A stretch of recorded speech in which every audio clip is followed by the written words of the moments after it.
জুলাই অভ্যুত্থানে চাংখারপুলে ৬ জনকে হত্যার ঘটনায় করা মামলায় ৪ আসামিকে আন্তর্জাতিক অপরাধ ট্রাইব্যুনালে হাজির করা হয়েছে।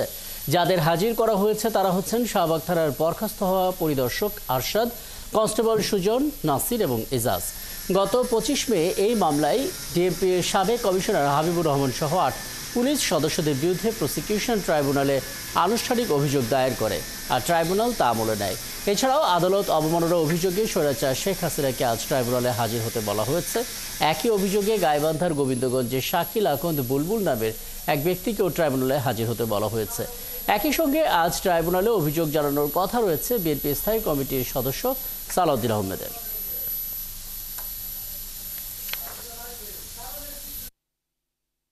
ট্রাইব্যুনালে আছেন সহকর্মী সৈকত সাদিক, সেখানকার আপডেট নিয়ে যুক্ত হচ্ছেন আমাদের সঙ্গে।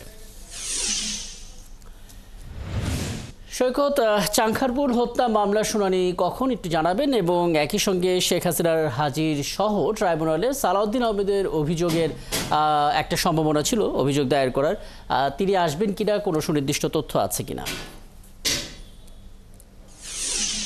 রাকিব, আজকে ট্রাইব্যুনালে যে মামলাটি রয়েছে, যে আপনি জানেন যে গত ২৫ মে পতিত স্বৈরাচার আওয়ামী লীগ সরকারের প্রধান শেখ হাসিনা যেদিন পতন হয় ৫ আগস্ট, ওই দিন কিন্তু ছাত্র জনতা যখন রাজধানীতে ঢুকছিলেন সারা রাজধানীর চারপাশ দিয়ে, তখন চাংখারপুলে রাজধানীর একটি প্রবেশমুখ, সেখানে আইনশৃঙ্খলা বাহিনীর সদস্যরা গুলি চালিয়ে ৬ জনকে হত্যা করে।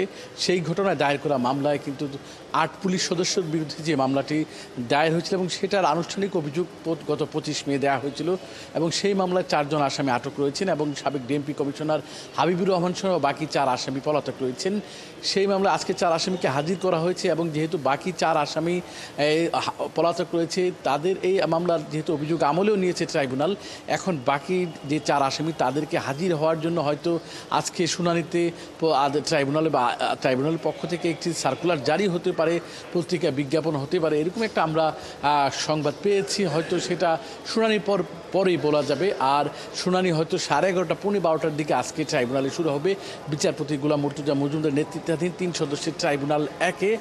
আর একটি বিষয় আপনাদের বলে রাখি যে সাবেক প্রধানমন্ত্রী শেখ হাসিনা ভারতে অবস্থানের পরও এই সরকার বা এই সরকারের কর্মকাণ্ড নিয়ে তার যে দলীয় নেতাকর্মী তাদের সাথে ওভার ফোনে কথোপকথন অব্যাহত রয়েছে। তেমনই একটি অডিও রেকর্ড গাইবান্ধার বুলবুল নামে একজন যুবলীগ কর্মী বা উপজেলার সাবেক চেয়ারম্যান, তার সাথে কথোপকথনের এক পর্যায়ে শেখ হাসিনা জানিয়েছিলেন তার নামে সারা দেশে 227টি মামলা হয়েছে, 227 জনকে হত্যার একটা লাইসেন্স পেয়ে গেছে, এবং সেই বিষয় নিয়ে কিন্তু প্রসিকিউশন আদালতের নজরে আনে, এবং সেটা যে বিচার কার্যক্রম বাধাগ্রস্ত একটা বা হুমকি স্বরূপ বা সাক্ষীদের ভয় দেখানোর একটা বিষয়, সেই বিষয়গুলো আদালতে আমলে আনলে আদালত শেখ হাসিনা এবং বুলবুলকে ট্রাইব্যুনালে হাজির হতে বা তার প্রতিনিধিদের হাজির হতে পত্রিকায় বা বিজ্ঞাপনও দেওয়া হয়, 7 দিনের মধ্যে তাদের হাজির হতে বলা হয়। সে অনুযায়ী সেটারও আজকে শুনানির কথা রয়েছে। আরেকটা বিষয় হচ্ছে যে বিএনপির স্থায়ী কমিটির সদস্য সালাউদ্দিন আহমেদ, আপনি জানেন তিনি দীর্ঘদিন গুম ছিলেন এবং এই ঘটনায় তিনি গুম কমিশনে গিয়েছিলেন। তো আমরা শুনেছি আজকে ট্রাইব্যুনালে প্রসিকিউশনে তিনি একটি অভিযোগ নিয়ে আসতেছেন।